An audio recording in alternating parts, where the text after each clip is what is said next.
இங்க ஒரு பீஸ் களம்னா என்னன்னு தெரியாத பீஸ். களம்னா என்னன்னு தெரியாது. களத்துல இல்லாதவங்ககிட்ட நாங்க எதிர்க்க முடியாத பாசே. என்ன பாசே, இது வரைக்கும் உன் காலடி தடம் ரோட்டு மேல பட்டிருக்குமா பாசே? போராட்ட களத்துல உன் காலடி தடம் பட்டிருக்குமா? உன் செப்பல் பட்டிருக்குமா? உன் ஷூ பட்டிருக்குமா? போராடக்கூடிய போராட்ட மக்களின் வேர்வை துளி உன் சட்டையில பட்டிருக்குமா? நீ களத்தை பத்தி பேசுறியா? நீ களத்தை பத்தி பேசுறியா? உங்க வீட்டுல சின்ன பசங்க, இந்த 18 வயசு பசங்க, 19 வயசு பசங்க, 20 வயசு பசங்க இருந்தாங்கன்னா புடனில 2 தட்டு தட்டி தட்டி இந்த விஜய் பைத்தியத்துக்கிட்ட இருந்து வந்துரு உண்மையான அரசியல்னா என்னன்னு சொல்லி எங்கள் அண்ணன் செந்தமிழன் சீமான் அவருடைய காணொலியை போட்டு காமிங்க. இதுதான் இந்த நாட்டுக்கு, இந்த நாட்டு மக்களுக்கு நீங்க செய்யற ஒரே நல்லது. அவன் சொல்றான், போராட்ட மக்களை கட்டி பிடிக்காம போராடக்கூடிய மக்களின் கண்ணீரை துடைக்க நீளாத கரங்களுக்கு சொந்தக்காரன் ஒருத்தன். அவன் சொல்றான் களத்துல இல்லாதவங்களோட மோத மாட்டோம் என்று சொல்லி. அரசியல் இப்படிப்பட்ட ஒரு தற்குறி தலைவரை இந்த தமிழ்நாடு சந்திச்சதே இல்லை. நாம் தமிழர் கட்சிக்காரங்க என்னங்க பெருசா ஒண்ணும் இல்லைங்க அவங்க கிட்ட, ஒன்றும் இல்லைங்க அவங்க கிட்ட. ஒரு இயற்கையா எல்லா கிராமங்கள்லயும் போய் கட்சி வளர்த்துக்கிட்டு ஒரு காசு கொடுக்க மாட்டேங்கிறாங்க, ஒரு புழக்க இருக்க மாட்டேங்கி, பணப்புழக்க இருக்க மாட்டேங்கி.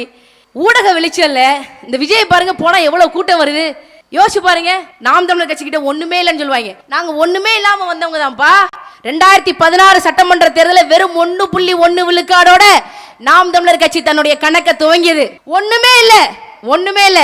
தேர்தல் களத்துல வந்த 8 ஆண்டுகள்ல எந்த விதமான கூட்டணியும் இல்லாம தமிழர் நலங்களை, தமிழ்நாட்டு வளங்களை கொள்ளையடித்து உண்டுகளுக்கக்கூடிய எந்த தேசிய கட்சிகளோடும் திராவிட கட்சிகளோடும் கூட்டணி இல்லாமல், வாக்குக்கு காசு கொடுக்காம, சாதி மதம் பார்க்காம வேட்பாளர்களை நிறுத்தி நாம் தமிழர் கட்சி இந்திய தேர்தல் ஆணையத்தினால் அங்கீகரிக்கப்பட்ட மாநில கட்சியாக 8 விழுக்காடு வாக்குகளை பட்டு 36 லட்சம் மக்களின் நம்பிக்கையை பற்றி இன்னைக்கு நாங்க நிக்கிறோம்.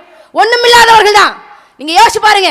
திமுக மாதிரி பெரிய காசு கிடையாது, அதிமுக மாதிரி பெரிய காசு கிடையாது, படைபலம் கிடையாது. வந்த உடனே 4 இனோவா கார் நிற்கும், டாடா ஸ்மோ நிற்கும், இந்த பேச்சே கிடையாது. சாதாரண ஆட்கள் தான். உலகத்தின் உலக வரலாற்றை புரட்டி போட்டவர்கள் எல்லாம் ஒன்றுமே இல்லாதவர்கள் தான். உதாரணத்துக்கு சொல்றேன், நெப்போலியன் போனபரேட்னு ஒருத்தர் தான், பிரெஞ்சு நாட்டுக்காரன். அவன் பிரெஞ்சு நாட்டுக்காரனே இல்ல, பிரான்ஸ் நாட்டுக்கு பக்கத்துல கார்சிகான்னு ஒரு குட்டி தீவு, கார்சிகான்னு ஒரு குட்டி தீவுல இருந்து ஒருத்தன் வந்தான். வந்து பிரெஞ்சு நாட்டுல மிலிட்டரி அகாடமியில, மிலிட்டரி ஸ்கூல்ல படிக்கிறதுக்காக வந்தான். அந்த மிலிட்டரி ஸ்கூல்ல படிச்சு ஒரு பெரிய சிப்பாய் ஆனதுக்கு அப்புறம் துணை படைத்தளபதி ஆகி, அப்புறம் படைத்தளபதி ஆகி, ராணுவ தளபதி ஆகி, அதுக்கப்புறம் பிரெஞ்சு நாட்டின் சர்வாதிகாரி ஆனா. ஒண்ணுமே இல்லாதவன் தான். கார்சிகா நாட்டில இருந்து, கார்சிகா என்ற சிறிய தீவுல இருந்து நெப்போலியன் வரும்போது அவங்கிட்ட ஒண்ணுமே இல்லை. ஆனா வரலாறு அவனை கருக்கொண்டது. எப்படி பிரெஞ்சு நாட்டின் தன்னிகர் இல்லாத ஒரு சக்கரவர்த்தியாக, பிரெஞ்சு நாட்டின் முடிசூடா மன்னனாக, பிரெஞ்சு நாட்டின் மிகப்பெரிய மன்னனாக, வரலாறு முழுக்க பிரெஞ்சு நாட்டு மக்களால் போற்றி புகழக்கூடிய நெப்போலியன் என்ற ஒரு மா வீரனை காலம் கருக்கொண்டது. அதே மாதிரிதான் செங்கிஸ்கான். கோபி பாலைவனத்தில் இருக்கக்கூடிய பல்வேறு விதமான பழங்குடியின குழுக்கள்ல ஒரு குழுவினுடைய தலைவர் மகன்.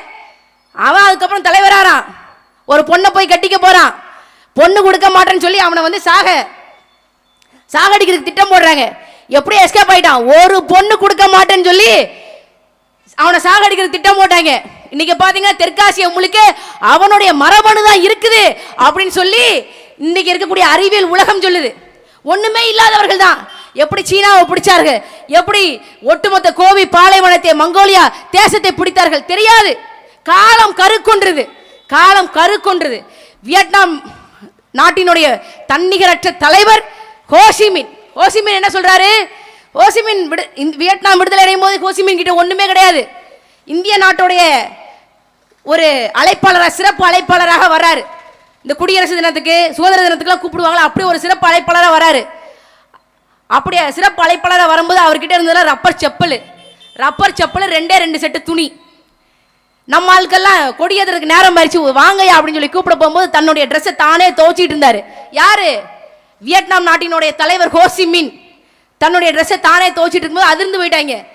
என்னையா இது இப்படி பண்றாரு அப்படின்னு. ஏங்க வெளிநாட்டுக்கு வர்றீங்க, நிறைய ட்ரெஸ் எடுத்துட்டு வர வேண்டியதானுங்க அப்படின்னு சொல்லி கேட்டதுக்கு, என் நாட்டு மக்கள் இதே ஏழ்மை நிலையில தான் இருக்கிறாங்க.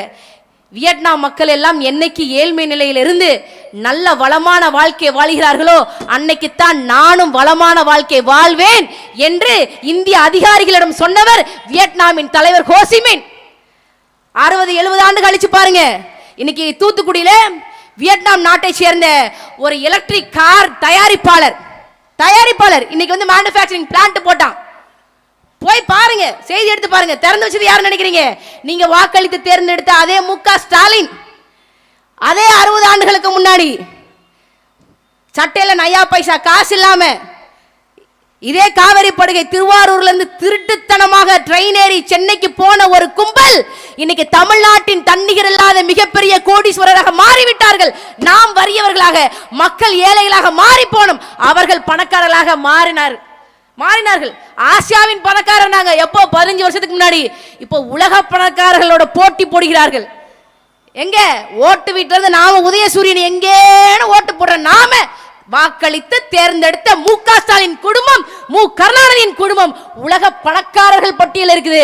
நாம இன்னும் 1000 ரூபாய் தருவானா, என் பிள்ளைக்கு 1000 ரூபாய் தருவானா, என் மகனுக்கு 1000 ரூபாய் தருவானா, ஓட்டுக்கு 1000 ரூபாய் கொடுப்பீங்களா இல்ல 500 ரூபாய் கொடுப்பீங்களா, இப்படி கேட்டுக்கிட்டு இருக்கோம்.